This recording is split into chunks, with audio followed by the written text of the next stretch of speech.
থাকে।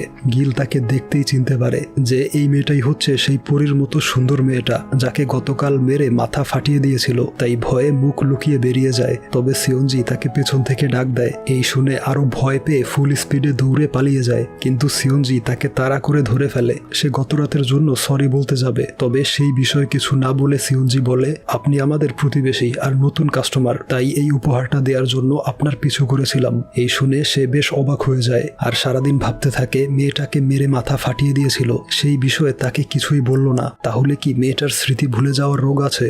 এরপর ঘড়িতে তখন বাজে রাত 2টা। সিয়নজি তার ঘরে ঘুমিয়েছিল। স্বপ্নে দেখে ঘুটঘুটে অন্ধকারের মধ্যে একটা মেয়ে বসে আছে, আর তখনই তার ঘুম ভেঙে যায়। এদিকে গিল লক্ষ্য করে বিল্ডিং এর নিচে একটা মেয়ে অদ্ভুতভাবে দাঁড়িয়ে রয়েছে। এই রহস্য উদ্ঘাটন করতে ফ্রিজ থেকে দুধ বের করে খেয়ে ফেলে। খালি প্যাকেটটা নিয়ে বলতে থাকে এত রাতে বের হতে হয়েছে দুধ কেনার জন্য। তবে মেয়েটা সেখানে ছিল না, মেয়েটা ছিল